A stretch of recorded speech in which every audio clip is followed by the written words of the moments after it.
la Suprema Corte de Justicia de la Nación, a través de la Casa de la Cultura Jurídica, ministro José María Lozano, en coordinación con la Asociación Mexicana de Impartidores de Justicia, le damos una cordial bienvenida a la maestra en Derecho, Yuridia Saavedra Álvarez, que ha venido a participar con nosotros en esta conferencia magistral con el tema El régimen de interpretación especial para el derecho internacional de los derechos humanos. Yuridia Saavedra Álvarez es licenciada en Derecho por la Facultad de Derecho de la Universidad Nacional Autónoma de México, maestra en Protección Internacional y Europea de los Derechos Humanos por la Facultad de Derecho de la Universidad de Utrecht, Holanda, y doctorante en el programa de posgrado en Derecho de la Universidad Nacional Autónoma de México. Cuenta con estudios especializados en Derechos Humanos, Derecho Humanitario y Derecho Penal Internacional de la Academia de Derechos Humanos y Derecho Humanitario, del Colegio Washington de Leyes de la Universidad Americana, de la Academia de Derechos Humanos de la Universidad de Gante en Bélgica y de la Facultad de Derecho de la Universidad de Salzburgo, Austria. Es profesora por concurso de oposición en la Facultad de Derecho de la UNAM de la Maestría Sistema Internacional de Derechos Humanos y tutora en la Maestría de Derechos Humanos y Democracia de la Facultad Latinoamericana de Ciencias Sociales, Flasco, sede México. También fue profesora en el Máster en Derechos Humanos, Estado, Derecho y Democracia en Iberoamérica de la Universidad de Alcalá, de la materia Sistema Interamericano de Derechos Humanos. Ha laborado en la Comisión Nacional de los Derechos Humanos, en la Dirección General de Derechos Humanos de la Secretaría de Relaciones Exteriores de México y en la Asociación Mundial de Radios Comunitarias, Sección México. Cabe destacar que en el periodo de enero del 2008 a febrero del 2013 laboró en la Corte Interamericana de Derechos Humanos. Maestra Yuridia, nuevamente sea usted bienvenida a esta casa. Muchas gracias. Muchas gracias.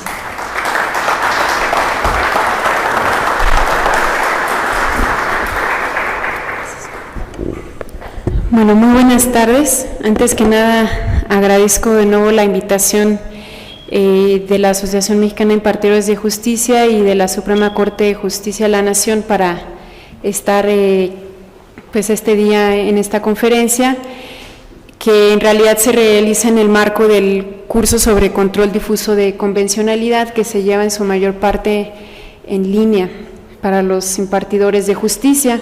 Esta es una conferencia de cierre, pues en el marco de ese curso sobre control difuso de convencionalidad, durante toda la semana se ha estado trabajando precisamente sobre este tema del régimen de interpretación especial del derecho internacional de los derechos humanos.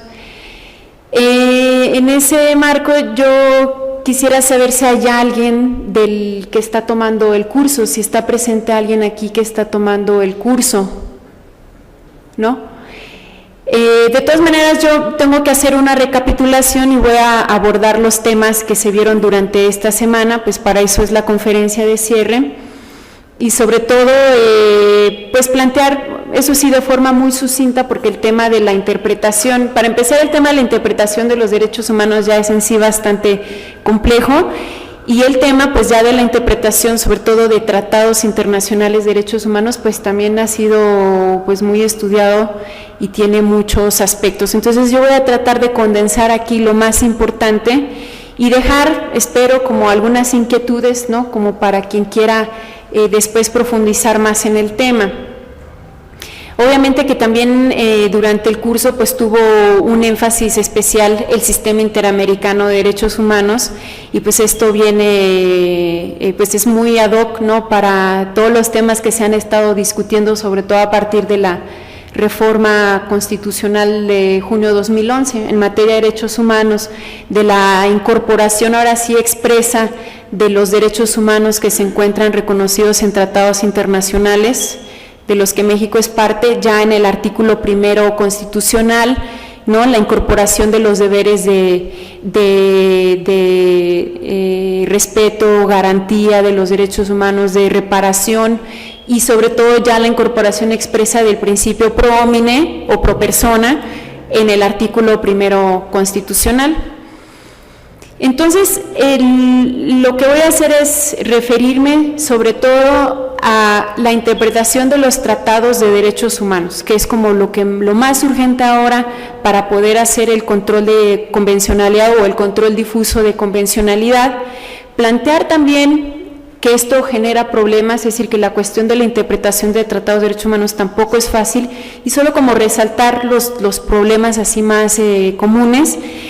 Y también parte del curso era la resolución de un caso práctico, así muy sencillo, muy concreto, como para poder aplicar los métodos de interpretación de tratados de derechos humanos. Entonces, hacia el final voy a describir así a muy grandes rasgos pues como los hechos de este caso hipotético y ver pues cómo era la respuesta pues más acertada a este caso utilizando los métodos de interpretación de los tratados de derechos humanos. Entonces, para empezar, pues habría que precisar, ¿no?, cómo a partir pues quizá desde los 80s, 90s, sobre todo el tema de la interpretación jurídica, pues volvió a retomar como pues un camino muy importante en la interpretación, sobre todo judicial, ¿no? Venimos arrastrando como una forma de ver el derecho muy positivista, muy formalista, ¿no?, que nos obligaba a interpretar el derecho de forma, digamos, viendo estrictamente la letra de la ley, ¿no? Hoy día, si bien esa es una forma de interpretación, hoy día el derecho no se puede ver de esa manera. Y esto sucede de igual forma en el derecho internacional público en general y además en el derecho internacional de los derechos humanos también. En la semana pasada, en este curso de control difuso de convencionalidad, se vieron ya aspectos sobre la interpretación de tratados, de los tratados clásicos en el derecho internacional público. Esta semana estaba dedicada a ver tratados de derechos humanos. ¿Por qué? Porque si bien el derecho internacional de los derechos humanos es una rama del derecho internacional público, por la materia de esta rama, básicamente los derechos humanos, por los sujetos involucrados y por el tipo de obligaciones que generan los estados, todo esto hace que impacte en la forma de interpretar un tratado de la materia, un tratado de derechos humanos. Así, en forma muy concreta, no es un tratado clásico, porque si bien los estados están obligándose, los estados no se están obligando frente a los otros estados, ¿no? No es un tratado clásico en el que los estados se reconocen derechos y obligaciones recíprocos, es decir, que un estado le pueda exigir al otro estado el incumplimiento del tratado. Acá los estados se están obligando, ¿no?, en conjunto, pero hacia las personas. Pero resulta que las personas nunca intervienen en la celebración del tratado, todo se mantiene a nivel de los estados. Y entonces esas obligaciones son frente a las personas. Además, normalmente varios de estos tratados del tipo clásico prevén mecanismos por decir, de supervisión del cumplimiento de tratados o mecanismos de solución de controversias que surjan de estos tratados, en donde quienes intervienen son los mismos estados. En cambio, los tratados de derechos humanos contienen disposiciones mediante los cuales se crean mecanismos en donde las personas, que son las titulares de los derechos, intervienen también, ¿no? Entonces, estas son particularidades que no es que haga que el derecho internacional de los derechos humanos sea totalmente diferente al resto de las ramas que componen el derecho internacional público, pero que sí obligan a interpretar el tratado teniendo presentes estas cuestiones, que los titulares de derechos humanos son las personas, que si bien las personas no intervienen en la celebración del tratado, las personas sí pueden intervenir en los mecanismos creados para reclamar estos derechos. Entonces, teniendo esto presente, el problema que plantea la interpretación de un tratado de derechos humanos pues puede ser el mismo que para la interpretación de derechos humanos o derechos fundamentales que se encuentren reconocidos en otros documentos. Ustedes saben que a veces no es muy claro cuál es el contenido de un derecho humano, ¿no? Por ejemplo, el derecho a la vida. podría parecer que está claro, pero no lo es. Y tan es así, por ejemplo, que hoy día hay debates de ¿cuándo comienza la vida? ¿Desde cuándo hay que proteger la vida? ¿No? Todos estos debates sobre el aborto, plantean esos temas. Entonces no es fácil. ¿Cuál es el contenido del derecho a la vida? ¿Cuál es el contenido del derecho? U otros temas incluso hasta más abstractos, el derecho al honor, el derecho a la intimidad, el derecho a la vida privada. Entonces, por eso es que hoy día la interpretación jurídica, la teoría de la interpretación jurídica juega un papel muy importante también en la interpretación de los tratados de derechos humanos. Y en cierta forma no dista mucho de la interpretación constitucional, ¿no? Pero ¿qué sucede? Que en el derecho internacional de los derechos humanos se siguen sobre todo las reglas previstas por la Convención de Viena sobre Derecho de los Tratados, que es a su vez otro tratado internacional, ¿no? Que es uno de los tratados internacionales mayormente aceptados por los estados a nivel mundial. Entonces, de ahí deriva también su fuerza vinculante y, por supuesto, México es parte de la Convención de Viena sobre Derecho de los Tratados. Y así también, por ejemplo, órganos como la Corte Interamericana de Derechos Humanos se ha basado en lo que señala la Convención de Viena sobre Derecho de los Tratados cuando hay que interpretar la propia Convención Americana sobre Derechos Humanos u otros tratados de derechos humanos sobre los cuales también tiene competencia la Corte y que también debe supervisar. Entonces, aquí también quería hacer si nosotros lo que vimos durante el curso fueron métodos de interpretación y principios de interpretación, que obviamente ya definir qué es el método y qué es el principio, pues también ya es un tema más complejo, pero sí una cuestión que yo, es decir, como un poco para tratar de distinguir cuál sería la diferencia entre la utilización de los métodos de interpretación y los principios de interpretación era básicamente que el método lo que nos indica es una serie de técnicas o de aspectos que hay que tomar en cuenta con la finalidad de llegar a un determinado resultado, ¿no? Entonces, dependiendo del método que utilicemos, se va a llegar a un resultado. Y por eso es que hay varios métodos, o sea, no hay un solo paradigma de interpretación. Por eso es que un solo método normalmente no nos va a servir para poder interpretar un derecho humano. Normalmente vamos a tener que utilizar varios métodos. ¿Y qué pasa cuando los métodos nos dan resultados diferentes? ¿No? Y es ahí también entonces donde juega un rol especial la utilización de los principios de interpretación. Y durante este curso nos enfocamos sobre todo a tres. El principio del efecto útil, que los voy a explicar más adelante, el efecto útil del tratado, el principio pro homine o pro persona y el principio evolutivo. Estos principios entonces no funcionan como los métodos. Los principios básicamente lo que nos van a decir es no hay que perder de vista, por ejemplo, que la interpretación, cualquier método que uses, el resultado no debe ser contrario a lo que sea más favorable para la persona. No les voy a explicar, ahorita les voy a explicar más adelante, pero era una distinción un poco. Los principios por sí mismos no nos van a permitir hacer la interpretación, pero los principios sí nos pueden ayudar para cuando, usando diferentes métodos de interpretación, tengamos resultados diferentes o no haya resultados coincidentes y entonces de cualquier manera hay que elegir cómo interpretar el derecho. Eso es en pocas palabras, porque obviamente pues hay libros extensos, ¿no?, sobre la teoría de la interpretación y los principios y métodos. Ahora, entonces voy a empezar un poco señalando qué es lo que dice la Convención de Viena sobre Derecho de los Tratados, ya habiendo aclarado que este es el tratado internacional mayormente aceptado para hacer la interpretación de tratados internacionales, ¿no?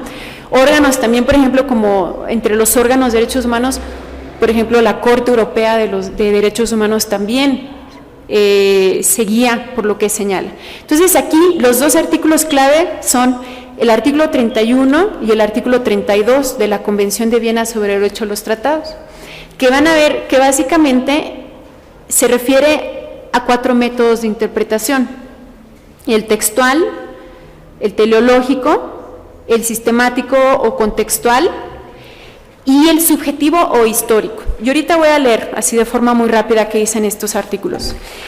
El artículo 31 se denomina Regla General de Interpretación, y lo que dice es: un tratado deberá interpretarse de buena fe conforme al sentido corriente que haya de atribuirse a los términos del tratado en el contexto de estos y teniendo en cuenta su objeto y fin. Entonces aquí básicamente se está refiriendo al método textual y al método teleológico. Y luego dice: para los efectos de la interpretación de un tratado, el contexto comprenderá, además del texto, incluido su preámbulo y anexos, porque ustedes han visto los tratados internacionales y sobre todo los de derechos humanos siempre traen un preámbulo, ¿no? Un poco como la exposición de motivos del tratado. Y a veces, aunque no sucede con los de derechos humanos, pero a veces los tratados también traen anexos que forman parte del tratado. No es el texto principal, pero forma parte del tratado. Entonces dice: el contexto comprenderá también todo acuerdo que se refiera al tratado y que haya sido concertado entre todas las partes con motivo de la celebración del tratado, todo instrumento formulado por una o más partes con motivo de la celebración del tratado y aceptado por las demás como instrumento referente al tratado. Y también señala: juntamente con el contexto, habrá de tenerse en cuenta todo acuerdo ulterior entre las partes acerca de la interpretación del tratado o de la aplicación de sus disposiciones, toda práctica ulteriormente seguida en la aplicación del tratado y toda forma pertinente de derecho internacional aplicable en las relaciones entre las partes. Bueno, esto básicamente a lo que se está refiriendo es a la interpretación sistemática o contextual, o sea, verlo como un todo. El tratado no nada más va a ser en sí el documento con su preámbulo y anexos, puede haber otros documentos que se hayan aceptado posteriormente u otro tipo de actos que tengan que ver con el contenido del tratado. Por ejemplo, no es un tratado de derechos humanos en sí, pero el Estatuto de Roma, el Estatuto de la Corte Penal Internacional, define, bueno, no define, sino que hace referencia cuáles son los crímenes o delitos, ¿no?, sobre los cuales tendrá competencia la Corte Penal Internacional. Pero luego hay otro documento que se llama Elementos de los Crímenes, y ahí detalla los aspectos que se van a tomar en cuenta para cada delito. Ese sería, por ejemplo, un acuerdo ulterior que habría que tomar en cuenta al momento de interpretar el Estatuto de Roma. Esto no sucede con los tratados de derechos humanos, pero creo que esto es un ejemplo de cómo no es el tratado en sí, pero sí es otro instrumento internacional vinculante para los estados que son parte del Estatuto de Roma. Ahora, el artículo 32 se refiere a los medios de interpretación complementarios, y lo que señala es: se podrá acudir a medios de interpretación complementarios, en particular a los trabajos preparatorios del tratado y a las circunstancias de su celebración, para confirmar el sentido resultante de la aplicación del artículo 31, o sea, de los métodos generales de interpretación, o para determinar el sentido cuando la interpretación dada de conformidad con esos métodos generales de interpretación deje ambiguo u oscuro el sentido o conduzca a un resultado manifiestamente absurdo o irrazonable. Entonces, lo que dice esta disposición es que se puede acudir a los trabajos preparatorios del tratado, que ustedes pueden ver, inclusive, por ejemplo, la Convención Americana sobre Derechos Humanos tiene trabajos preparatorios, que es un poco como la memoria de las discusiones de los representantes de los estados que intervinieron en la redacción de la convención. Entonces, es importante porque así uno puede ver en ese momento cuál fue la intención, por decir, del legislador internacional. Pero la Convención de Viena sobre Derecho a los Tratados lo pone como un método complementario, no lo pone como el método primario de interpretación. Solo, sobre todo cuando, usando las reglas generales de interpretación, el sentido haya quedado oscuro o ambiguo, o no haya dado, digamos, realmente no haya dilucidado cuál es la interpretación que deba darse al tratado. Y esto se refiere a la utilización de los trabajos preparatorios, en realidad se refiere al método subjetivo o histórico de interpretación, ¿no? Saber cuál fue la intención en ese momento de quienes estaban redactando el tratado. Entonces, como les decía, estos mismos métodos son aplicados también al momento de interpretar tratados de derechos humanos y sobre todo también los tratados del Sistema Interamericano de Derechos Humanos y particularmente la Convención Americana sobre Derechos Humanos. Entonces, me voy a referir ahora a cada uno de estos métodos, explicando en qué consiste, así a muy grandes rasgos, cómo lo ha utilizado o qué ha dicho la Corte Interamericana sobre la utilización de ese método y un poco también destacando qué problemáticas se pueden presentar al momento de utilizar estos métodos de interpretación. El primer método entonces sería el método textual, que es al que todos estamos acostumbrados, ¿no? Ver exactamente qué dice el texto. Como les decía, este está previsto por la propia Convención de Viena sobre Derecho a los Tratados, le da primacía a la letra del texto, ¿no? A la letra exacta del texto, y uno podría decir que quizá refleja de primera mano la intención original de quienes redactaron el tratado, pero la verdad es que no siempre es así. ¿Cuál es el propósito de la utilización de este método? Pues en realidad es como fijar el sentido ordinario o el sentido técnico de la disposición, en este caso sería del derecho humano. Pero como les decía, hoy día no podemos solamente utilizar ese método porque no nos, es decir, para un tratado de derechos humanos no nos sirve. O sea, tan solo piensen, ¿cuándo fue adoptada la Convención Americana sobre Derechos Humanos? 1969. O sea, han pasado más de 40 años ya, un poquito más, ¿no? Entonces, ¿podemos seguirle dando el mismo sentido a la Convención Americana? Es decir, al contexto ideológico, social, cultural de 1969. A lo mejor respecto a determinados derechos sí, pero respecto a otros no. O sea, tan solo pensando en la libertad de expresión, en 1969, ¿quién se iba a imaginar el Internet como un vehículo de expresión? ¿De quién se iba a imaginar tan solo esto de las redes sociales? ¿No? Obviamente que entonces el método textual no nos va a servir para interpretar un derecho así. ¿Cómo o qué ha dicho la Corte Interamericana sobre esto? La Convención de Viena establece en su artículo 31.1 que un tratado deberá interpretarse de buena fe conforme al sentido corriente que haya atribuirse a los términos del tratado en el contexto de estos y teniendo en cuenta su objeto y fin. Y lo que ha dicho la Corte es, reiteradamente esta Corte ha señalado que la interpretación del sentido corriente de los términos del tratado no puede ser una regla por sí misma. O sea, ni la propia Corte Interamericana se ha vinculado solo al método textual de interpretación. Y de hecho casi nunca lo ha hecho, sino que ha recurrido a otros métodos de interpretación.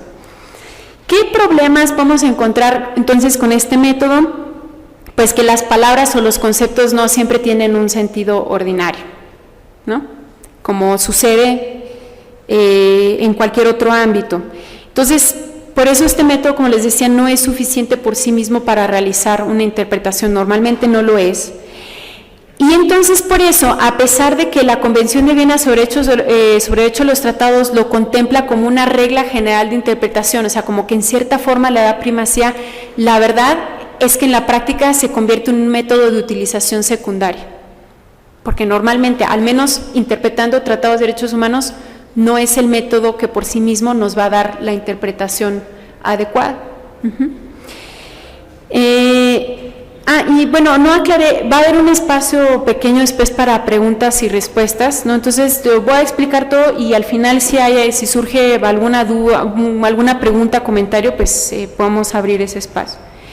El siguiente método entonces sería el teleológico, o sea, el método con el cual tenemos que ver cuál es el objeto y fin del tratado. Obviamente tratándose de un instrumento internacional de derechos humanos, pues el objeto y fin es la protección de los derechos humanos, ¿no? Entonces este es un método previsto por la Convención de Viena sobre Derecho a los Tratados y también es un método utilizado por la Corte Interamericana.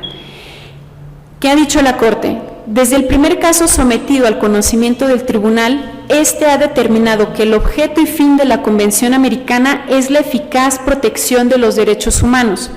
Por ello, la Convención debe interpretarse de manera de darle su sentido pleno o su pleno sentido. ¿Qué quiere decir? Que la interpretación que haga la Corte obviamente siempre, necesariamente deberá ser acorde con la protección de derechos humanos que pretende la Convención. Podría ser un poco en el sentido del principio pro persona, ¿no? Muy en el sentido del principio pro persona. Pero esto entonces responde al método de interpretación teleológico, ver el objeto y fin del tratado. Pero, ¿cuál es la problemática o problemáticas que se pueden presentar con la utilización de este método? Obviamente, pues tratándose de un documento de derechos humanos es fácil decir, no, pues la protección de derechos humanos. Sí, el punto es que cuando uno realiza la interpretación no está interpretando todo el tratado. Lo que tiene que interpretar es el derecho humano concreto. Entonces, ahí sí, ¿cuál es el objeto y fin del derecho humano concreto? ¿No? Y eso es una construcción normativa también que hay que hacer. ¿Qué es lo que tendría uno que ver? ¿Qué materiales o qué elementos tendría uno que ver para determinar el objeto y fin? ¿No?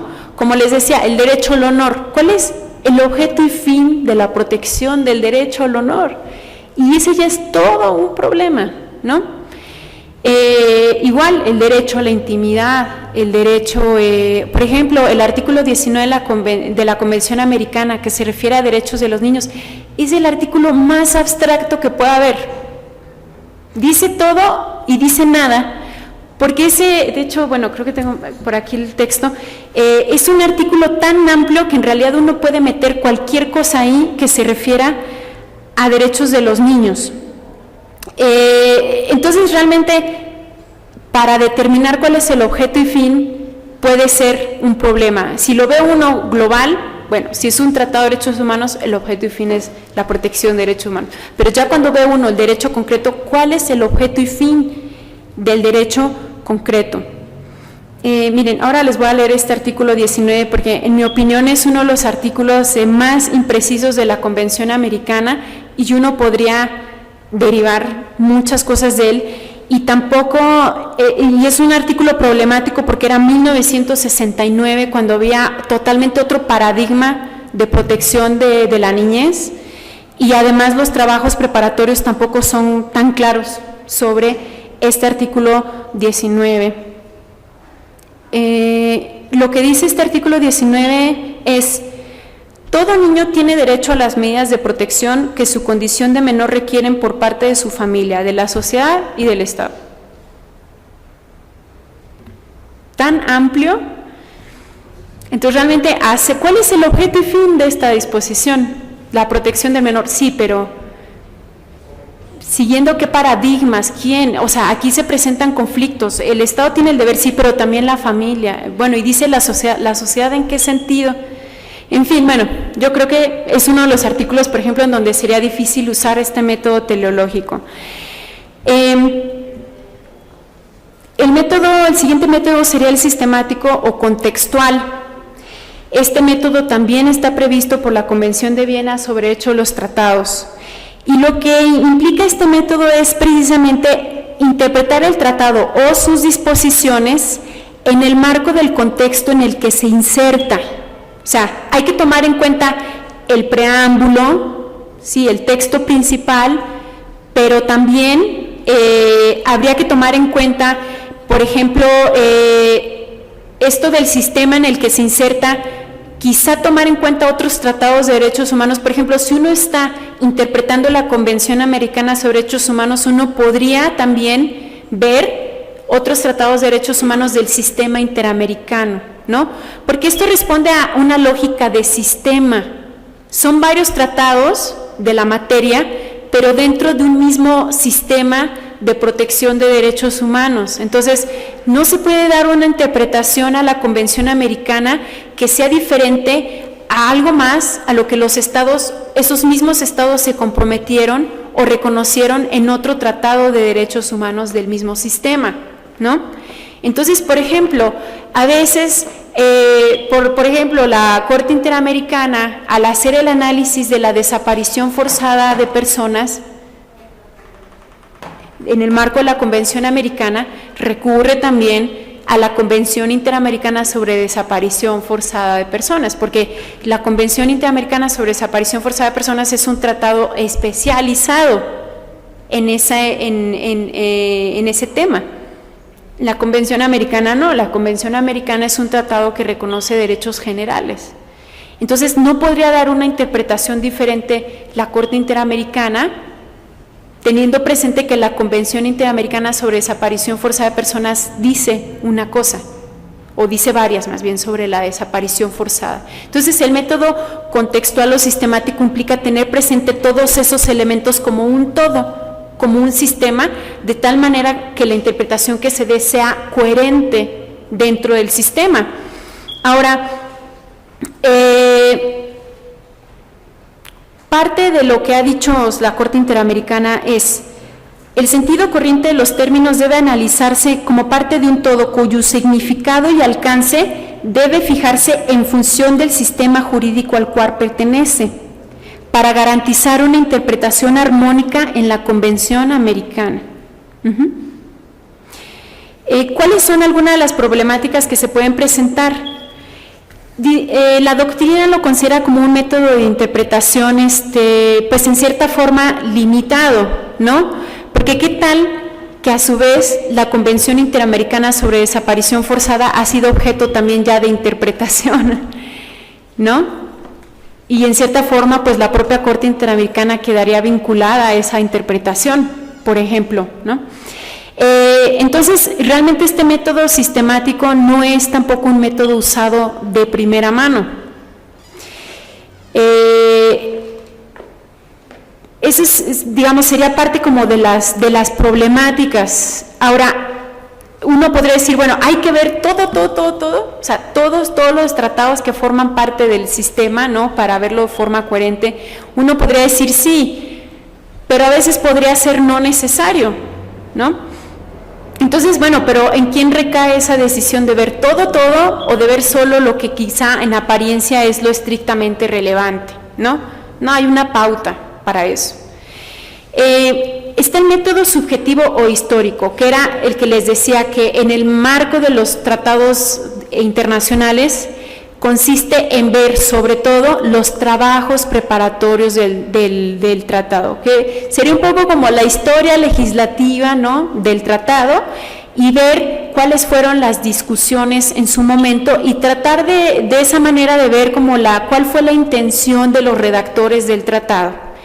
Entonces, como yo les decía, la Convención de Viena sobre Derecho a los Tratados sí lo prevé, pero como un método secundario o complementario, en realidad. Ahora, ¿qué ha dicho la Corte Interamericana al respecto? Según el artículo 32 de la Convención de Viena, los medios complementarios de interpretación, en especial los trabajos preparatorios del tratado, son utilizables para confirmar el sentido resultante de aquella interpretación o cuando ésta deje ambiguo u oscuro el sentido o conduzca a un resultado manifiestamente absurdo o irrazonable. Lo anterior implica que suelen ser utilizados solo en forma subsidiaria, después de haber utilizado los métodos de interpretación consagrados en el artículo 31 de la Convención, que son justamente los que ya mencioné ahorita, con el objeto de confirmar el sentido que se encontró o para establecer si subsiste una ambigüedad en la interpretación o si la aplicación es absurda o irrazonable. Entonces, ni siquiera tampoco la propia Corte Interamericana le ha dado preeminencia a esta interpretación o a este método de interpretación, porque como les decía, hay que tomar en cuenta que la Convención de Viena es un tratado de 1969 y tratándose de derechos humanos hay una brecha temporal muy importante en donde muchas cosas han cambiado. El derecho es el mismo, su contenido se pudo haber ya modificado con el paso del tiempo. Ahora, hay otro método de interpretación que no está previsto en la Convención de Viena sobre Derecho de los Tratados, pero que también es utilizado por la Corte Interamericana e inclusive por otros órganos de derechos humanos como la Corte Europea. Y este es el método comparativo o el método de derecho comparado, ¿no?, si se puede decir así. ¿Qué quiere decir esto? Que se puede revisar material nacional o internacional para tratar de dilucidar o encontrar el significado de una disposición del tratado.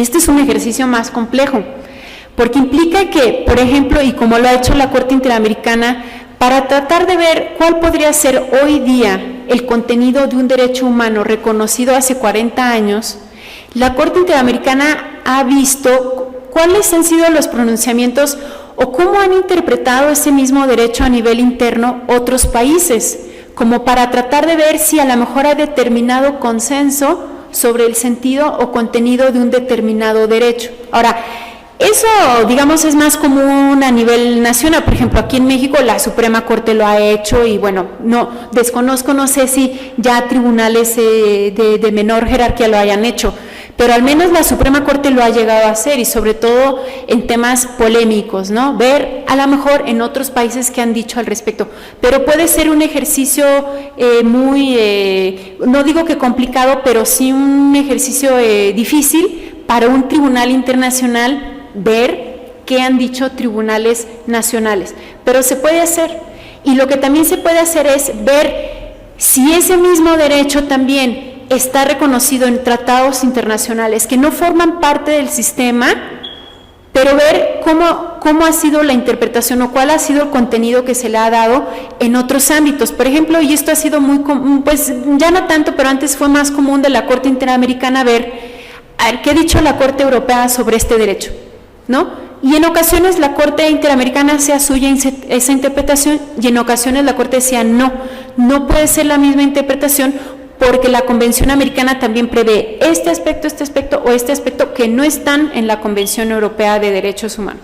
Entonces la Corte Interamericana hace su propia interpretación. Entonces este método comparativo implica ver qué han dicho otras cortes, otros tribunales en otros países, y no crean que es cualquier corte, o sea, en realidad hay que ver el tribunal de la más alta jerarquía, ¿no?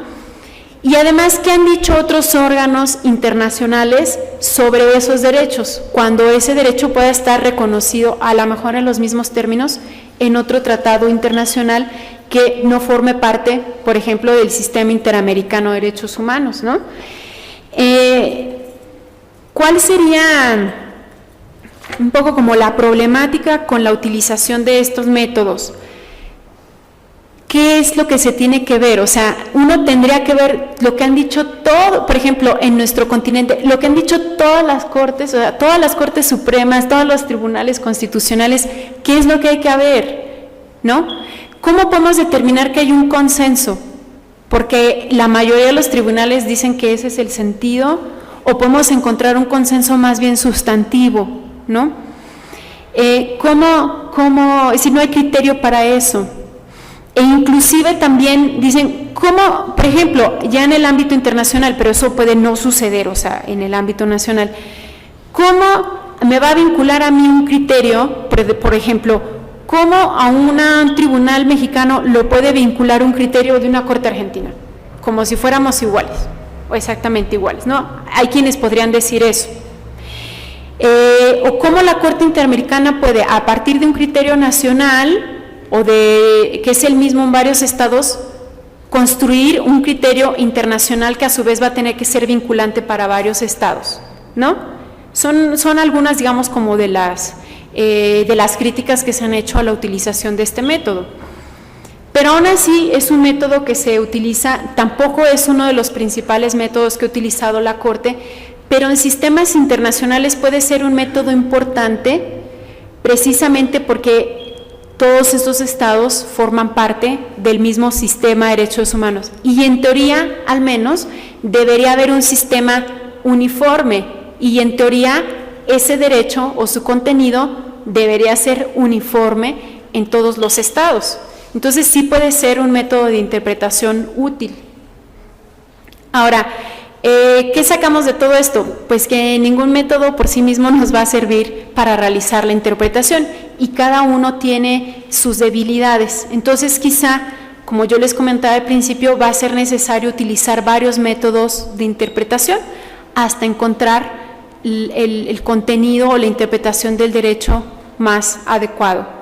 Pero como esto a veces tampoco es posible, ¿no? Como les decía, los métodos nos pueden condecir, como cada método tiene ciertos pasos y ciertas técnicas y cada método nos puede llevar a un resultado diferente, entonces es ahí donde los principios de interpretación nos pueden servir, ¿no? Y no es que los principios establezcan técnicas o pasos, no, los principios en realidad lo que contienen son ciertos elementos que no hay que perder de vista al momento de hacer la interpretación. Como les decía, si la interpretación a través de ninguno de los métodos me conduce a un resultado adecuado, lo que el principio me puede decir, por ejemplo, el principio pro persona es: elige la interpretación que sea la más favorable a la persona, ¿no? Entonces, pero el principio por sí mismo no nos va a dar la interpretación. Entonces, como les decía, los 3 principios que vimos, que pueden no ser los únicos, pero los más comunes al interpretar un tratado de derechos humanos, está el principio de interpretación evolutiva.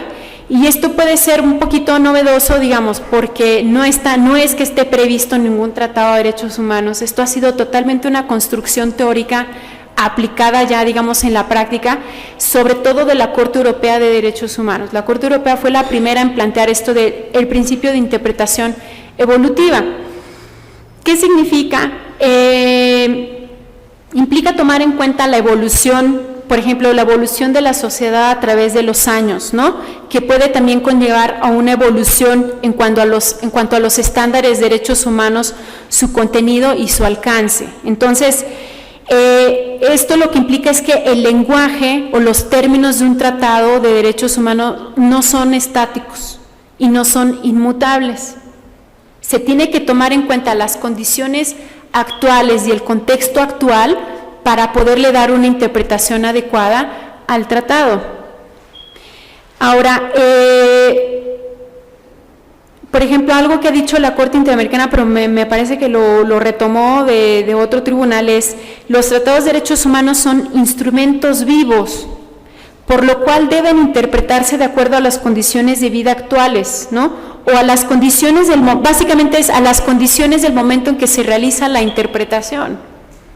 Entonces, de nuevo les digo, no podemos interpretar la Convención Americana estáticos en 1969, hay que interpretarla a hoy día. Ahora, ¿cuál? Pues de las problemáticas lo mismo, pues es una pauta muy buena para cuando los métodos de interpretación no nos dan un resultado adecuado, se puede aplicar. Pero uno diría, ¿y cuáles son las condiciones actuales? ¿No?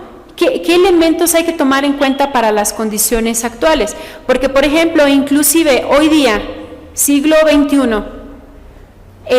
si bien hay gente, por decir, hay personas que piensan de manera más liberal respecto a unos temas, también de forma muy fuerte hay grupos muy conservadores, ¿no? Que en reacción, digamos, a ese movimiento liberal, por ejemplo, los derechos, son inclusive ultraconservadores, por decir. Entonces, en temas polémicos, por ejemplo, el aborto, el matrimonio entre personas del mismo sexo, pues las condiciones actuales son esas, ¿no? Pensamientos más liberales, pensamientos muy conservadores. Entonces, a veces, a lo mejor, puede ser difícil la interpretación usando este principio, ¿no? De interpretación evolutiva. Digo, no es que no sirva, pero por sí mismo a veces tampoco nos va a permitir hacer la interpretación. Ahora, el siguiente principio es el del efecto útil, que también no es nuevo, es decir, no se genera a partir de los tratados de derechos humanos, en general es de los tratados internacionales clásicos, pero se ha aplicado también a los tratados de derechos humanos. No, este principio no está en la Convención de Viena sobre Derecho de los Tratados, y lo que implica es que deba buscarse la interpretación que sea más apropiada para el propósito u objeto del tratado. O sea, esto se parece un poco al método de interpretación teleológica, pero no es lo mismo. Este principio se puede incluso aplicar a disposiciones no solamente sustantivas del tratado, o sea, no solo a los derechos humanos en sí, sino inclusive a disposiciones procesales, por ejemplo, como las que se refieren a los mecanismos de protección, ¿no? Un ejemplo, si ustedes leen la Convención Americana sobre Derechos Humanos, no señala de forma expresa que la Corte Interamericana deba supervisar las sentencias y que para eso haya todo un procedimiento de supervisión de cumplimiento de sus sentencias. De hecho, la Convención Americana no señala un procedimiento de supervisión de cumplimiento de sentencias. ¿Qué hizo la Corte? Utilizando, entre otros, este principio del efecto útil, lo que dijo fue, a ver, si la Convención Americana dice que yo cada año le tengo que presentar un informe de actividades a la Asamblea General de la OEA, diciéndole, entre otras cosas, qué estados no han cumplido las sentencias, pues yo cómo voy a saber quiénes han cumplido o no si no superviso las sentencias. Entonces, lo que he hecho es, para darle el efecto útil a esa disposición, ¿no?, yo tengo que supervisar mis sentencias. Y entonces a partir de ahí es que la Corte Interamericana tiene un procedimiento luego de que ha dictado sentencia para poder ver en qué grado, ¿no?, en qué medida y de qué forma un Estado está cumpliendo con su sentencia y entre otras poder informar también a la Asamblea General de la OEA cada año, ¿no?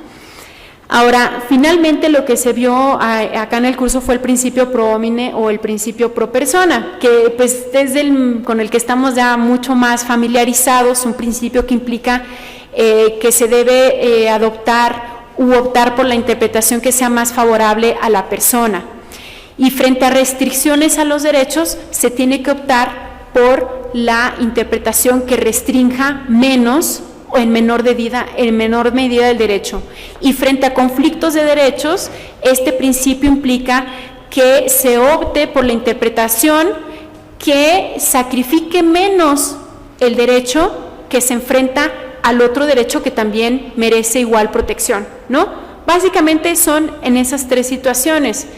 Entonces, obviamente, este es un principio pues muy utilizado en el derecho internacional de los derechos humanos y este principio sí lo podemos encontrar inclusive en la Convención Americana sobre Derechos Humanos, particularmente en el artículo 29 de la Convención, que expresamente se titula Normas de Interpretación.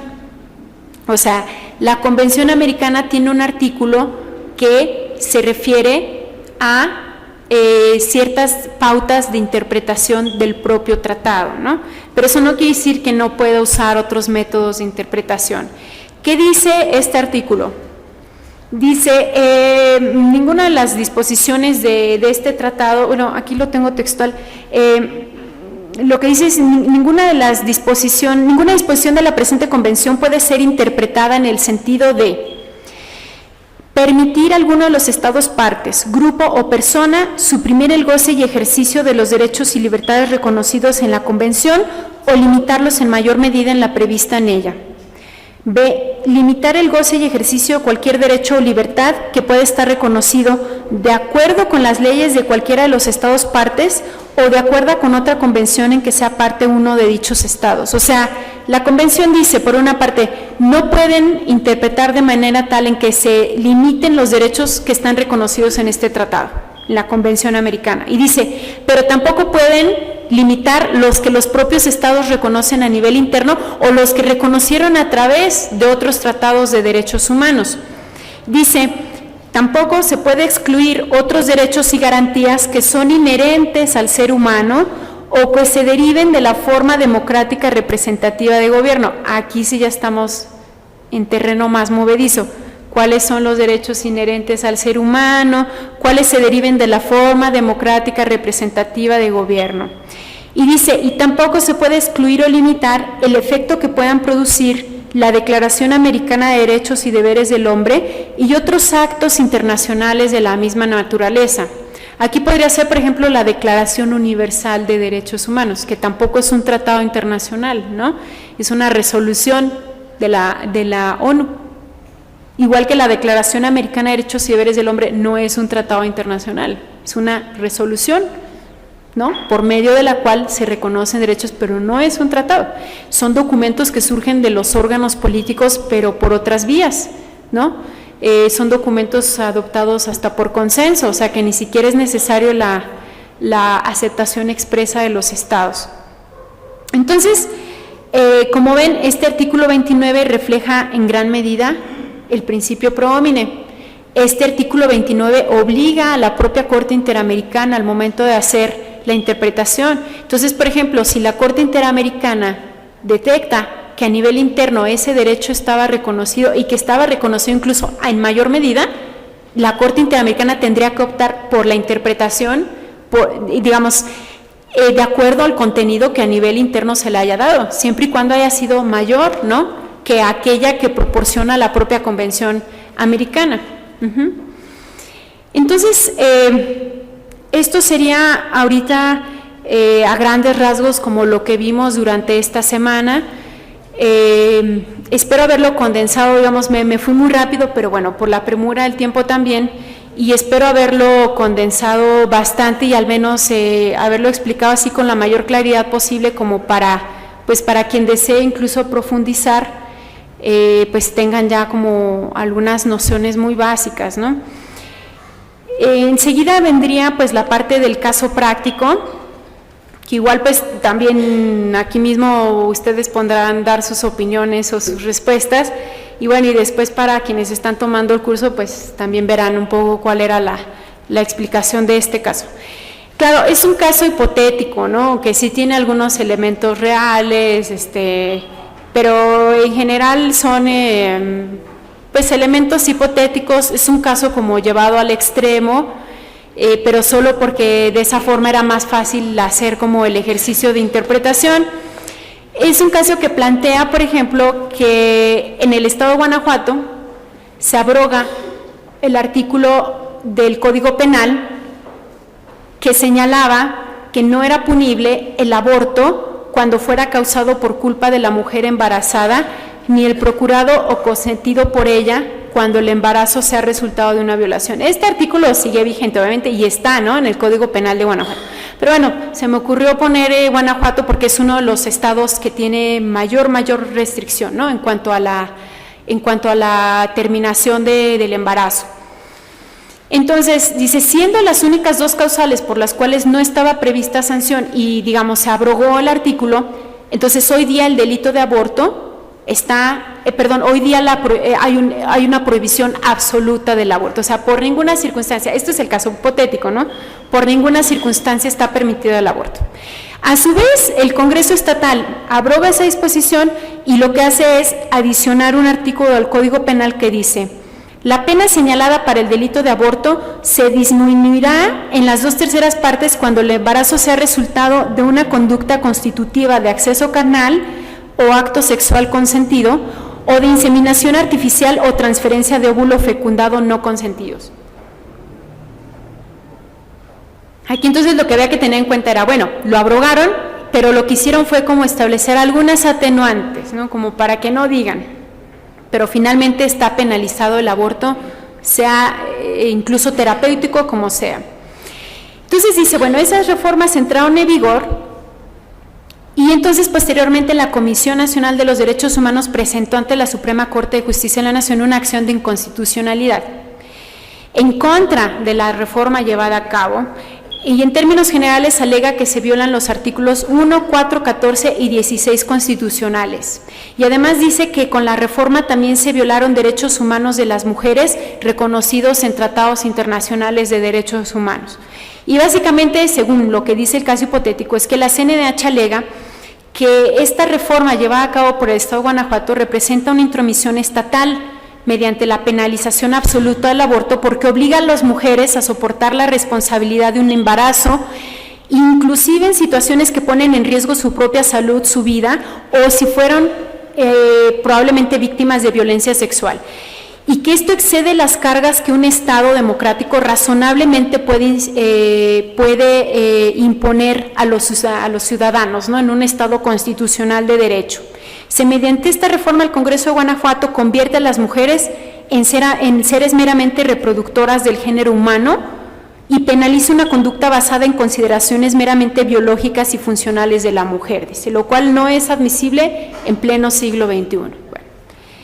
También alega que el deber de protección del feto por parte del Estado no es absoluto, dice, porque al menos en algunas circunstancias excepcionales debe atenderse a la necesidad de proteger a la mujer, ¿no?, proteger su salud, su vida o su integridad, o inclusive a veces la dignidad, ¿no?, por ejemplo en casos de violación sexual. Dice, de forma implícita el derecho a la vida se encuentra protegido por la Constitución, pues porque no está de forma expresa, ¿no? Pero dice, pero los tratados internacionales de derechos humanos sí reconocen el derecho a la vida.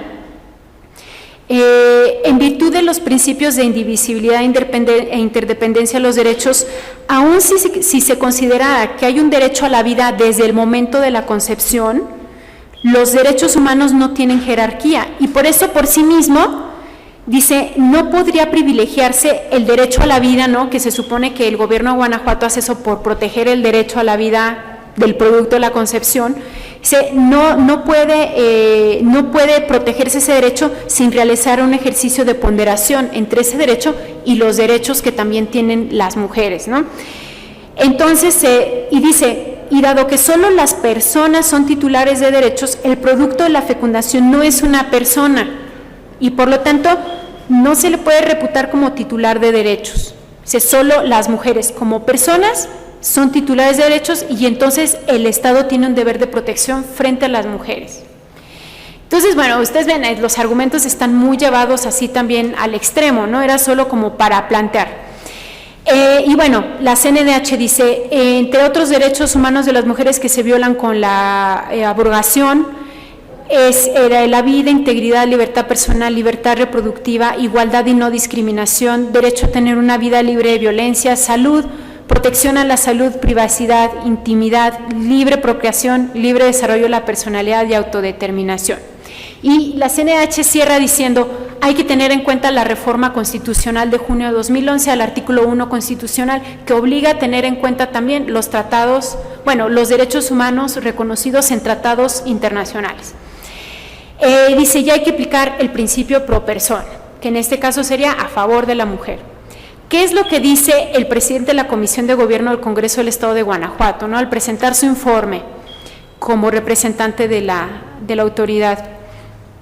Dice, pues que esa acción de inconstitucionalidad es improcedente porque un ser humano inicia su existencia desde la concepción, razón por la cual el Estado tiene la obligación de proteger directamente el derecho a la vida desde ese momento y los derechos que de ella se derivan. Se indicó que la vida también debe ser protegida durante todo el proceso de gestación por ser una condición para la viabilidad del nacimiento y la existencia legal de las personas. La reforma impugnada fue llevada a cabo para armonizar la protección de la vida a través de la prohibición del aborto, pues para hacerla, digamos, armónica con el artículo 1 de la Constitución de Guanajuato que establece, y esto es verdad, ¿no? Es una de las constituciones estatales que fueron reformadas para decir esto, junto con la de Oaxaca, también me parece, no sé qué otra. Para los efectos de esta Constitución y de las leyes que de ella emanen, persona es todo ser humano desde su concepción hasta su muerte natural. El Estado le garantizará el pleno goce y ejercicio de todos sus derechos. Entonces, lo que dice Guanajuato es, para la defensa de la vida inicia desde la concepción. Entonces, por eso el Congreso de Guanajuato tenía el deber de establecer un sistema de protección legal efectivo a través de normas penales que sancionen el aborto. Sin embargo, el Congreso actuó de forma razonable y proporcionada, pues por eso adicionó al Código Penal algunas circunstancias de atenuación que favorecen a las mujeres. Todo esto se encuentra dentro de los márgenes de la Constitución y de los tratados.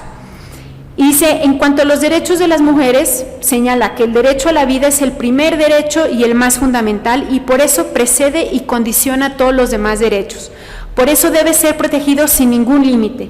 Ni las mujeres ni los poderes públicos tienen derecho sobre la vida del producto o del feto. Lo que debería hacerse en todo caso es que el gobierno diseñe políticas públicas que eduquen a las mujeres, que las atiendan psicológicamente cuando han quedado embarazadas, las ayuden económicamente y les den alternativas dignas para que no sientan la tentación de abortar y asuman su rol de madres de manera positiva. No me estoy inventando, o sea, yo solamente lo acomodé, junté argumentos de aquí de México, de otros países, porque también se ha presentado la problemática y un poco fue tratar de darles coherencia como para presentar las dos posiciones totalmente opuestas, ¿no? Y entonces tratar de ver cómo se puede interpretar el artículo 4 de la Convención Americana sobre Derechos Humanos que se refiere al derecho a la vida, ¿no? ¿Por qué? Porque la discusión central estaría en desde cuándo empieza la vida. Y bueno, y si uno puede determinar desde cuándo empieza la vida, entonces desde cuándo empieza la protección y qué implica, y en razón de eso, qué es lo que le corresponde como obligación al Estado, ¿no? Bueno, el ejercicio hipotético lo que decía es que para las personas que lo resolvieran tenían que suponer que ellos eran ministros de la Suprema Corte y que tenían que presentar el proyecto, pero para eso primero tenían que determinar, o primero que tenían que hacer la interpretación del artículo 4 de la Convención Americana. Claro, obviamente que, pues como les decía, son posturas encontradas, y si ustedes leen, digamos, la literatura sobre la interpretación que se debe dar al derecho a la vida, van a encontrar la interpretación que ustedes quieran, o sea, la postura a favor, la otra postura también, y eso depende de cómo se interprete. Entonces, las respuestas que yo aquí doy como por correctas pueden no ser las únicas. Las respuestas que yo doy soy como las que favorecen más a la mujer, porque en cierta forma esa es la tendencia que hay a nivel internacional, pero también hay criterios muy regresivos y muy conservadores. Entonces, no es que esta sea la respuesta única ni última, ¿no? Pero sí se trataba de dar respuestas que fueran acordes usando los métodos de interpretación de tratados de derechos humanos que se habían estudiado durante la semana. Ahora, ¿qué dice el artículo 4 en su primer párrafo? Y eso es como todo el motivo de discusión. Dice, toda persona tiene derecho a que se respete su vida. Este derecho estará protegido por la ley y en general a partir del momento de la concepción. Ahí está el problema. Nadie puede ser privado de la vida arbitrariamente. Bueno, eso tiene otro sentido. Pero esto de este derecho estará protegido por la ley y en general a partir del momento de la concepción es lo que trae todo el problema. Ahora, para la gente que hizo el curso era un poco más sencillo, creo yo, porque durante la semana se estudió una sentencia, digamos, como ejemplo de interpretación y de utilización de los métodos de interpretación, se estudió una sentencia de la Corte Interamericana de Derechos Humanos en un caso que se llama Artavia Murillo y otros contra Costa Rica, que es el caso de la prohibición de la fecundación in vitro en Costa Rica, ¿no? Que planteaba, es decir, es otra cosa, es fecundación in vitro, no es un tema de aborto. Pero la Corte Interamericana tuvo que interpretar este aspecto del artículo 4 de la protección por la ley y en general desde el momento de la concepción. Y digamos así a grandes rasgos lo que encontró la Corte Interamericana era que, porque uno de los argumentos de Costa Rica era que no, pues la Convención Americana no decía nada, o sea, la intención de los redactores en ese momento era que si en ese momento el Estado decía que se protegía desde la concepción, pues se tenía que respetar, ¿no? Costa Rica lo que decía era también que había como un margen, lo que se llama pues como la teoría del margen de apreciación, o sea, el Estado tiene un cierto margen para regular ciertos temas difíciles y ningún otro, digamos, poder o ningún otro órgano puede intervenir en esa regulación. No lo voy a explicar aquí porque no tiene que ver con la interpretación, es un concepto que tiene que ver más con el ámbito de la aplicación de la norma, pero el margen de apreciación ha sido muy usado, por ejemplo, en el ámbito europeo de derechos humanos, en donde hay temas difíciles y complejos y la Corte Europea ha dicho, no, pues este tema le compete solo al Estado, o sea, yo no puedo regular algo, no regular, pero yo no puedo pronunciarme sobre algo que es muy particular del Estado, por decir, o no puedo derivar de ahí un estándar general para todos los estados. Entonces, Costa Rica usó esa noción para decir, nadie me puede decir aquí que yo no lo voy a proteger desde la concepción. Lo que hizo Costa Rica fue, durante varios años, creo, durante un cierto periodo, se empezaron a hacer inseminaciones in vitro, ¿no? O fertilizaciones in vitro. Y grupos muy conservadores, sobre todo pues la Iglesia Católica, empezó a oponerse porque decía que se estaba afectando la vida y el derecho a la vida del embrión fecundado, ¿no? Entonces hubo un movimiento muy fuerte, había incluso una ley, ¿no?, que regulaba aspectos de la fertilización in vitro. El caso llega incluso a la Corte Suprema de Justicia de Costa Rica, ¿no?, a la Sala Constitucional de hecho, y lo que dice es, sí, efectivamente, se viola el derecho a la vida, no más fertilización in vitro. Y la Sala Constitucional de la Suprema Corte de Costa Rica, pues básicamente sigue, digamos, un criterio pues que fue usado antes y afortunadamente, bueno, creo yo, se ha estado dejando de lado, porque lo que dice la Corte Suprema de Costa Rica es, pues al momento en que se fecunda hay vida. Entonces, dado que la fertilización in vitro implica el desechamiento, ¿no?, de varios óvulos fecundados, o sea, se fecundan varios fuera del cuerpo de la mujer, ¿no?, y varios son desechados al momento de implantarlos, se está matando, ¿no? Básicamente eso es lo que dice la Corte Suprema de Justicia de Costa Rica. Bueno, obviamente la Corte Interamericana en ese caso se enfrenta a una situación difícil porque ni siquiera la ciencia ha llegado a un consenso en eso, ¿no? Ni filósofos, ni desde el punto de vista de la religión, no solamente la católica, no hay consenso. O sea, ¿desde cuándo hay vida? ¿Desde cuándo se puede reputar un ser humano como vivo, como para que a partir de ese momento se le pueda considerar un titular del derecho a la vida? Entonces, la Corte Interamericana dice, bueno, el artículo 1.1 de la Convención dice que para efectos de la Convención, persona es todo ser humano. Y dado que solo las personas son titulares de derechos, uno tendría que decir, pues solo los seres humanos son titulares de derechos humanos. Dice la Corte, pero en este caso eso está vinculado a que yo decida este tema que plantea un derecho a la vida. Es decir, si uno dice que hay vida desde el momento de la concepción, pues uno podría reputar desde ese momento que es persona, por lo tanto ser humano, por lo tanto titular de derechos, ¿no? Entonces la Corte une ese tema al análisis del derecho a la vida. Bueno, no me voy a detener, yo les invito a que lean esa sentencia porque es interesante la forma en que usa la Corte Interamericana los métodos de interpretación, usa todo lo que se encontró a su alcance para tratar de darle el sentido más adecuado a este artículo 4, y finalmente lo que dice la Corte Interamericana, así en pocas palabras, es lo que era concepción, o el sentido o el concepto de concepción en 1969 no es el mismo hoy día, digamos a 2011, 2012, creo que es de 2011 la sentencia, no es la misma. ¿Quién se iba a imaginar en 1969 la fecundación in vitro? ¿Y qué implica la fecundación in vitro? Que haya fecundación afuera del cuerpo de la mujer. Para 1969 la fecundación se hacía dentro del cuerpo de la mujer. A lo mejor ya había o podría haber habido viabilidad, ¿no? Una vez que se fecunda dentro del cuerpo de la mujer, ¿no?, por cuestiones químicas, cuestiones de otro tipo, puede ser que ya había cierta viabilidad para que se, digamos, durante todo el proceso, o digamos, para garantizar el proceso de gestación.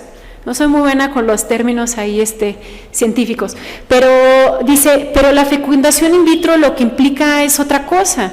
Se tenés así que los óvulos son fecundados fuera del cuerpo de la mujer, y aún así, habiéndolos implantado, la posibilidad de éxito es muy poca, ¿no?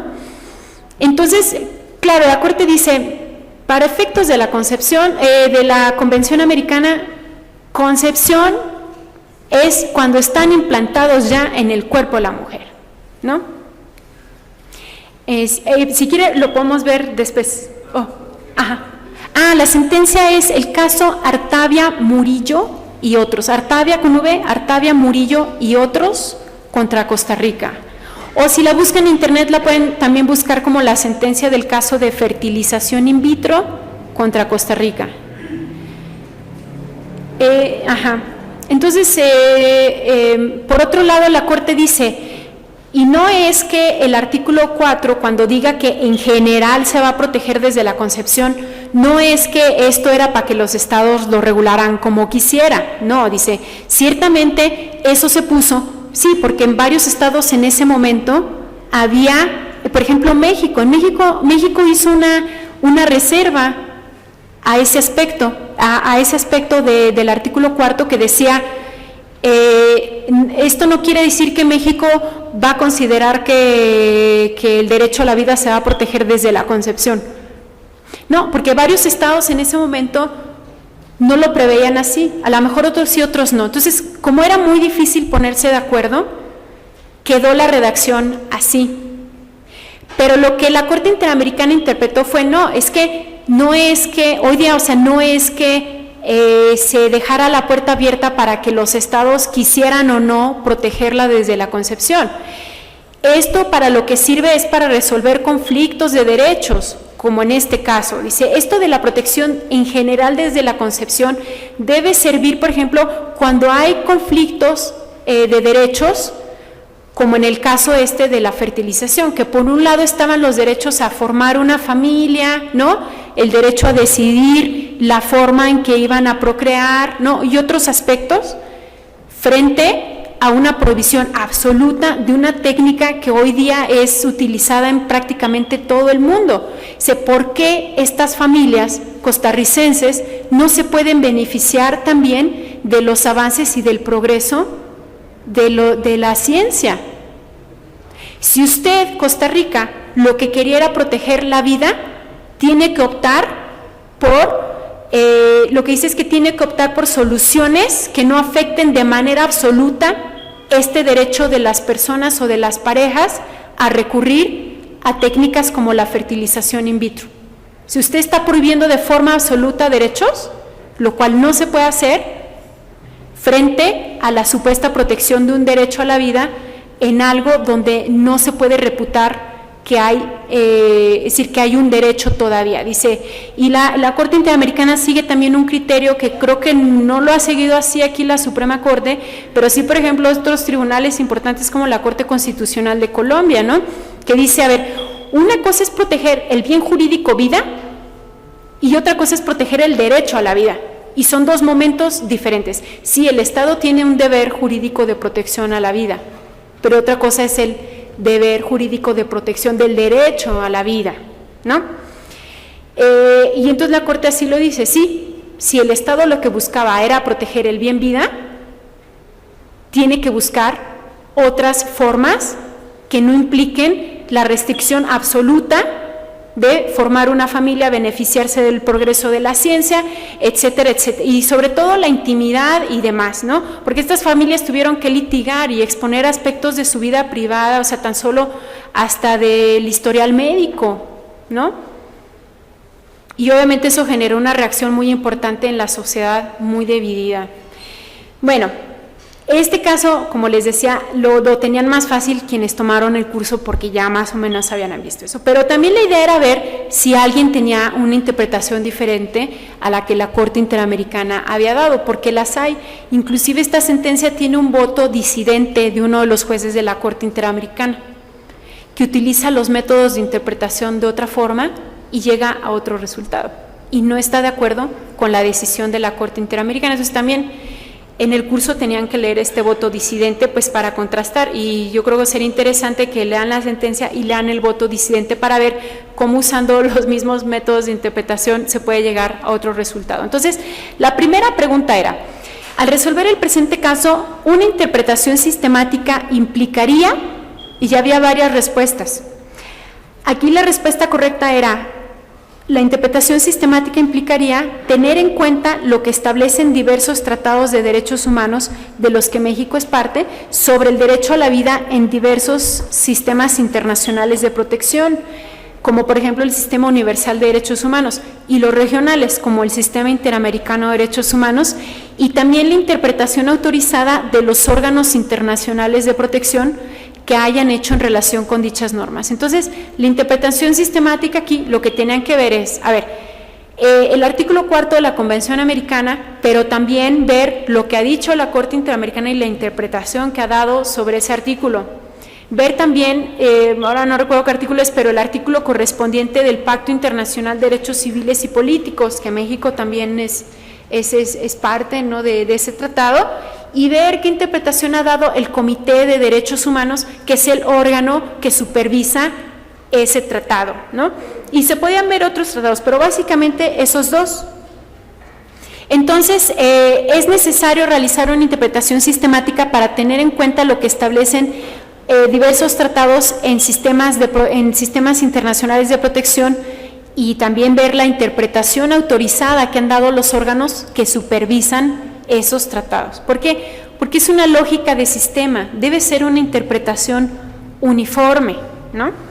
Ahora, una segunda pregunta era, una interpretación según el objeto y fin de la Convención Americana sobre Derechos Humanos permitiría entender que la protección de la vida en general desde la concepción como señala el artículo 4 del tratado, implicaría. Y entonces aquí la respuesta era, lo que implica esto de la protección en general desde la concepción es que esta cláusula en general sustenta la posibilidad de establecer excepciones a la protección de la vida prenatal, o sea, justo como en el sentido en que México había hecho la reserva, por ejemplo, de no me pueden obligar a que yo la reconozca desde la concepción, no me obligo a reconocerla desde la concepción, ¿no? Y no que se obligan a reconocerlo desde la concepción, que es otra cosa. Y también la interpretación según el objeto y fin implica entender que esta cláusula en general busca salvaguardar la coexistencia de varios derechos que pueden entrar en conflicto, ¿no? Que en el caso hipotético era los derechos sin conflicto, esta supuesta protección del derecho a la vida del producto de la concepción frente a otros derechos de las mujeres, salud, integridad, libertad, derechos reproductivos, etcétera, ¿no? Entonces, esta protección en general no implica que se deba preferir a ultranza unos sobre otros, sino tener en cuenta que se pueden presentar conflictos de derechos, ¿no? Y entonces habrá que recurrir a una forma de solucionar el conflicto, por ejemplo, una ponderación de derechos, etcétera. Otra cuestión era, una interpretación evolutiva exige tener en cuenta el derecho comparado relevante para entender cómo se ha interpretado un determinado tratado de derechos humanos. Y esta era para responder si esta afirmación era falsa o verdadera.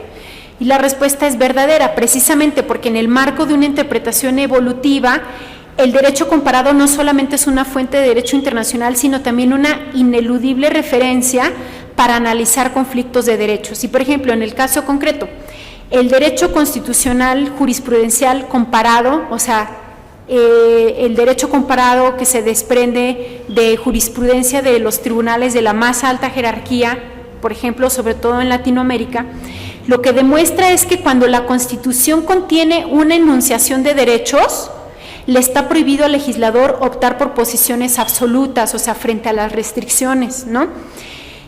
Ya sea para proteger la vida del feto o del producto de la concepción o del embrión, o bien para garantizar la libertad de la mujer. O sea, como les dije, no es un tema que solo se ha presentado en México, se ha presentado también en otros países. Por otra parte, algunos tribunales han entendido la vida, o sea, no el derecho a la vida, como un bien constitucionalmente relevante que debe ser protegido, ¿no? Incluso para aquellos que no han nacido aún.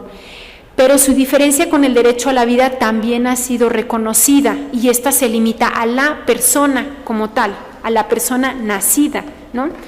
Hice algunos debates también en el derecho comparado, se han relacionado, o más bien, o lo que han hecho es establecer si una determinada penalización de conductas respeta los derechos fundamentales o si el legislador está o no obligado a penalizar una determinada conducta. O sea, el derecho comparado respecto a este tema lo que nos dice es que incluso el debate está en si es un asunto que debe ser penalizado o si se debe recurrir a la sanción más extrema, como es la penal, para proteger en este caso un supuesto derecho a la vida, o si se debe optar por sanciones menos extremas a la penal, ¿no?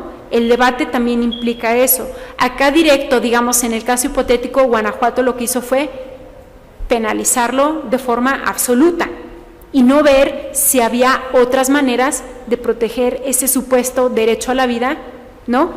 Que incluso estaría reconocido en la Constitución de Guanajuato. Otra cuestión era, una interpretación sistemática y evolutiva exige tener en cuenta lo que otros sistemas de protección hayan precisado en relación con los derechos en conflicto. En el presente caso, ello implica que, y una de las respuestas será, tener en cuenta que el Comité de Derechos Humanos, por ejemplo, de Naciones Unidas, o el Comité contra la Tortura, también de Naciones Unidas, han señalado que no garantizar un aborto seguro cuando existen, por ejemplo, graves malformaciones fetales, es una violación del derecho a estar libre de tortura o de tratos crueles, inhumanos y degradantes. No sé, ahora seguramente hay casos, ahora no se me viene a la mente ninguno acá en México, pero por ejemplo hubo un caso muy sonado en Perú de una niña que se sabía, o sea, desde antes de nacer se sabía que el niño tenía cerebro anencefálico, creo que sí, o sea, por fuera, ¿no? Y la niña tuvo, a pesar de que estaba permitido el aborto, o sea, en esas circunstancias hubiera sido, porque no tenía viabilidad de vida, o sea, aunque naciera, ese niño no tenía viabilidad y iba a fallecer, no había nada que hacer. La niña tuvo mucha presión, era una menor de edad, y la obligaron a tener al niño, la obligaron a amamantarlo, y además, o sea, el niño vivió solo como 3 o 4 días, y fue una experiencia traumática muy fuerte para esa niña, y a pesar de que sí tenía la opción, pero bueno, por ciertas presiones, incluso de autoridades, no lo hizo, ¿no? Entonces, bajo ciertas circunstancias, obligar también, es decir, la penalización absoluta no permitiría ni siquiera en esa circunstancia abortar, ¿no? Entonces, bajo esas circunstancias, puede llegar a ser un trato cruel, inhumano, degradante, ¿no? O tortura, dependiendo del nivel de intensidad, porque no se necesita un daño físico, ¿no?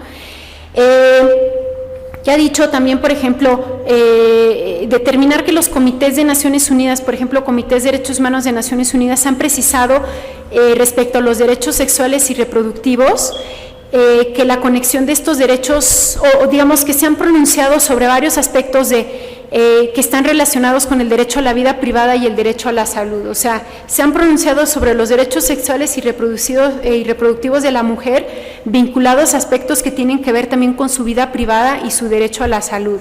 Entonces, ¿qué han dicho estos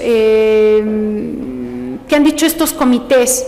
Que también obligar, por ejemplo, a la mujer, es decir, usarla como un instrumento biológico, verla solo como un instrumento biológico, viola aspectos también de su vida privada, de su salud, inclusive salud psicológica, y además su opción también a decidir si quiere o no tener un hijo, y obligarla inclusive a veces hasta hacerse cargo del hijo, ¿no? Como por ejemplo cuando el padre se desaparece, ¿no? Y finalmente, bueno, hay otra respuesta también que hay que tener en cuenta, inclusive lo que la Corte Europea ha señalado sobre el alcance al derecho a la vida y el derecho a la vida privada en casos de aborto. Y es que en la Corte Europea ha habido varios casos que tienen que ver sobre aborto. Digamos, esto era un ejemplo de lo que se tenía que mirar para poder hacer una interpretación sistemática y evolutiva. Y una última pregunta tiene que ver con... Dice, la utilización del principio de interpretación más favorable a la persona permite concluir, en este caso concreto, entre otros aspectos, que la protección del nasciturus no tiene el mismo grado e intensidad de protección que la mujer. Y otro aspecto también es que es inconstitucional imponer a una persona la obligación de sacrificar su propia vida y salud frente a nasciturus, ¿no?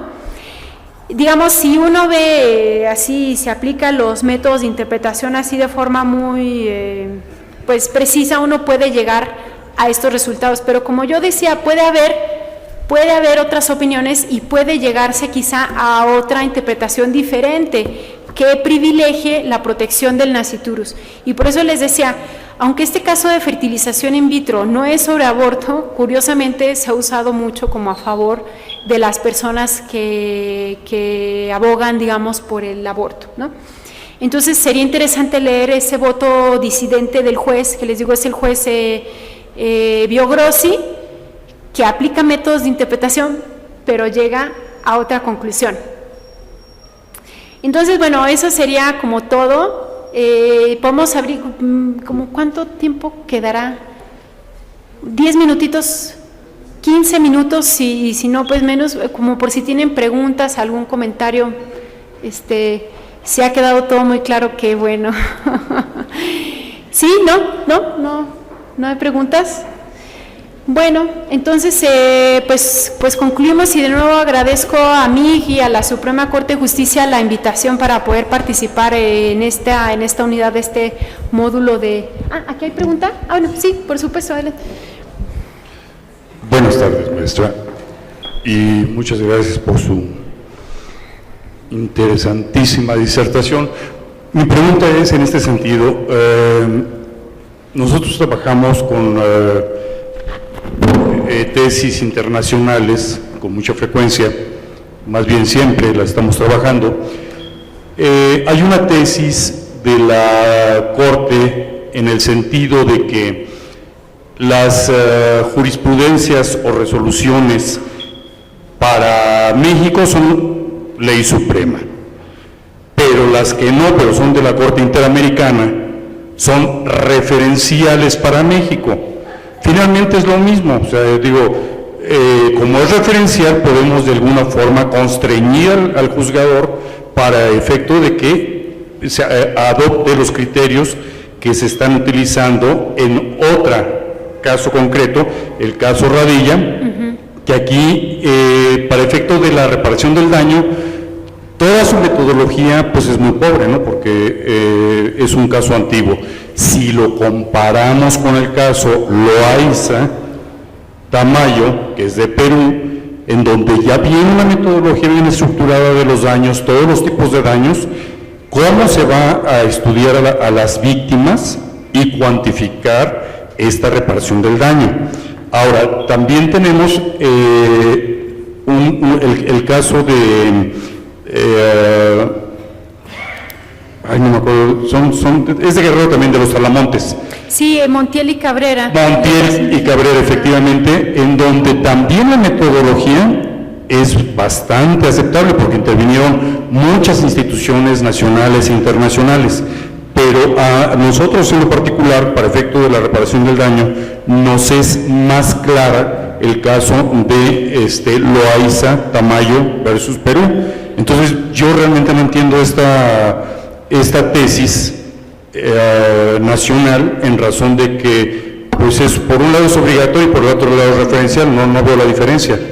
¿Y usted dónde trabaja? ¿O? Somos un equipo de victimología, bueno, criminólogos, victimólogos, psicólogos, psiquiatras, médicos, muy multidisciplinario. Lo que pasa es que nos dedicamos a las víctimas del delito y del abuso del poder. Entonces, por eso trabajamos nosotros estas áreas. Ajá.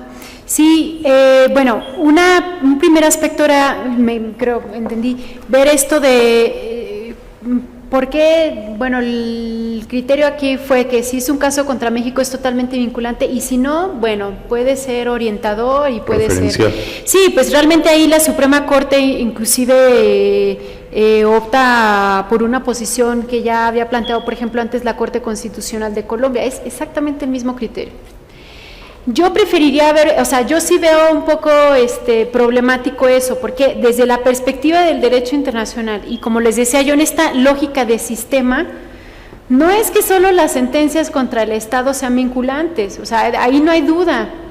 Si estamos hablando de un sistema en donde los estándares tienen que ser parejos, si el criterio se desprende de un caso contra otro Estado, también tiene que ser vinculante. O sea, lo que no va a ser vinculante es la reparación.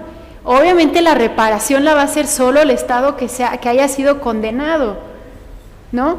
Pero si es la lógica de un sistema que debe funcionar de manera uniforme y debe ser, digamos, el estándar aplicado de manera uniforme, ese criterio no es correcto, no es correcto. Ahora, se le podría ver de otra forma y ojalá que así se pudiera interpretar, ¿no?, al momento de aplicar ese criterio. Por supuesto que podría llegar a ser no vinculante un estándar dado en un caso que no es contra México, siempre y cuando a nivel nacional el estándar sea de mayor protección. ¿Por qué vamos a quedar vinculados al estándar que da menos protección, que es el que se deriva del caso internacional? Si a nivel nacional hay una mayor protección de ese derecho o criterios más protectores, pues claro, y la propia Convención Americana lo dice, es lo que les decía yo, el artículo 29 de la Convención, que se refiere a las normas de interpretación, que dice, esta Convención Americana y sus disposiciones no se puede interpretar en el sentido de limitar el goce y ejercicio de derechos reconocidos a nivel nacional. Entonces, si ese criterio funcionara así, yo estoy de acuerdo, pero desde el ámbito del derecho internacional y en la lógica de un sistema coherente y uniforme, no puede funcionar así de, este sí, porque este sí fue contra un caso contra México, pero este no, porque no fue un caso contra México. No, por eso es un tribunal internacional, porque lo que está haciendo es dar pautas o establecer criterios o tesis, si les quieren llamar así, uniformes, porque la Corte Interamericana no interpreta ad hoc la convención, o sea, no interpreta ad hoc determinada disposición para el caso concreto. Obviamente tiene que aplicarlo al caso concreto, pero está interpretando el tratado para todo mundo, para todos los estados que forman parte. Sí, maestra. Y otra cosa es también que, si bien es cierto, en el caso Loaiza, es para sancionar al Estado peruano, pero también es cierto que es la Corte Interamericana la que está aplicando una metodología victimológica para cuantificar la reparación del daño. Entonces, por ese lado, pues es un criterio de la Corte de todos modos. Sí, en cuanto a la reparación, yo incluso les recomendaría, bueno, a mí me toca dar también el módulo de reparación en este curso, pero como dentro de un mes. Pero lo que sí puedo decir es que ciertamente han ido variando un poco la postura de la Corte Interamericana en cuanto a las reparaciones, y no es que esté siendo más restrictiva o digamos menos rigurosa. Lo que pasa es que el aspecto de la reparación, o sea, no sé si ustedes saben, la Corte Interamericana es hoy día el tribunal con unas facultades para ordenar reparaciones las más amplias que pueda haber. Ahora, la Corte Africana de Derechos Humanos tiene todavía más amplias facultades. El problema es que es una corte que apenas ha llegado un caso y no pasó la admisibilidad, no ha funcionado realmente.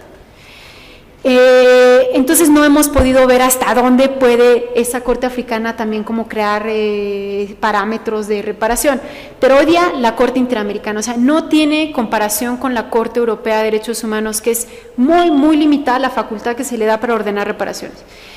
Entonces sí ha cambiado un poco la forma de la Corte Interamericana de ordenar reparaciones. Inclusive si uno lee las primeras sentencias durante varios años, es una postura muy civilista, ¿no? Inclusive usando los conceptos de derecho civil, daño moral, ¿no?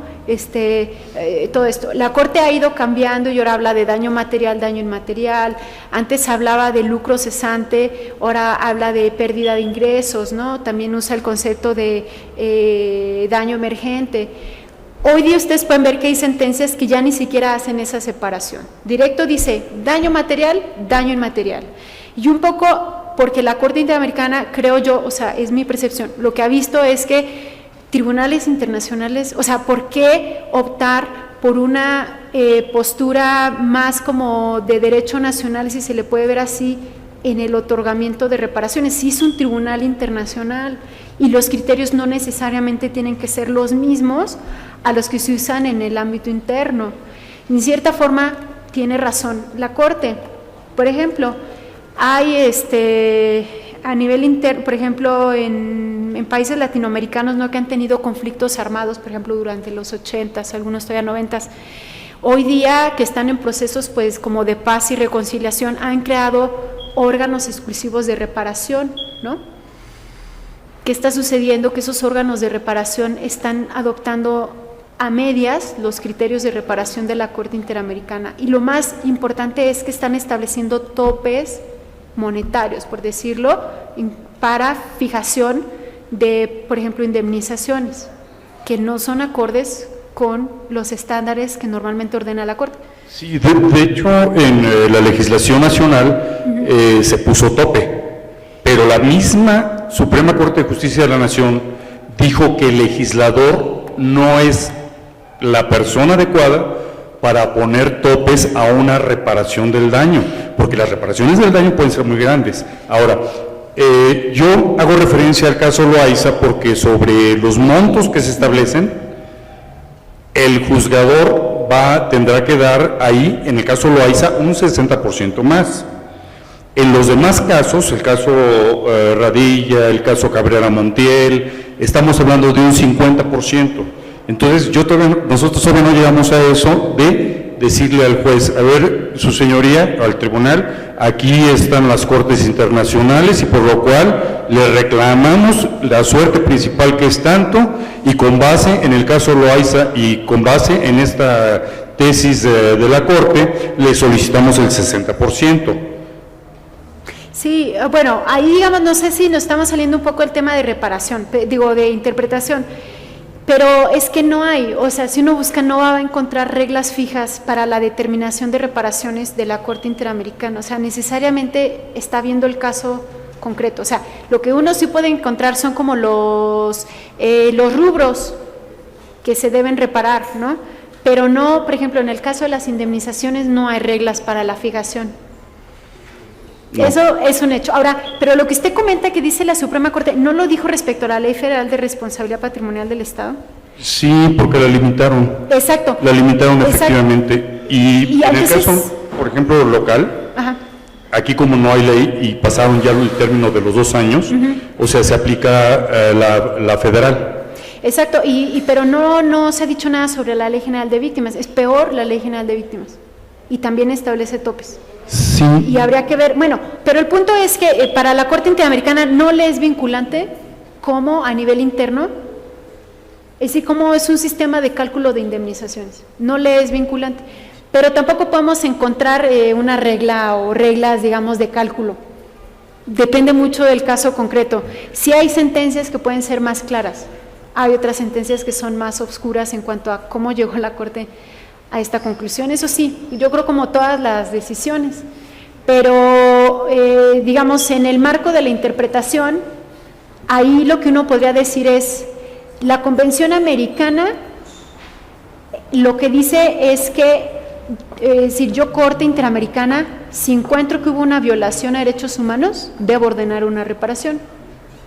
Yo tengo la potestad de ordenar cuál puede ser la reparación o las reparaciones que se van a hacer. A mí no me vincula si a nivel interno el Estado no tiene previsto reparación para esto o tiene previsto otro tipo de reparaciones. Muchas gracias. Yo creo, digamos, usando un poco el método teleológico conforme al objeto y fin, ¿no? Creo que se podría arribar a esa conclusión. Muy amable, gracias. Bueno, muchas gracias a usted también. No sé si hay alguna otra pregunta, ¿no? Bueno, pues ahora sí, entonces les agradezco también mucho su presencia y espero que haya sido interesante.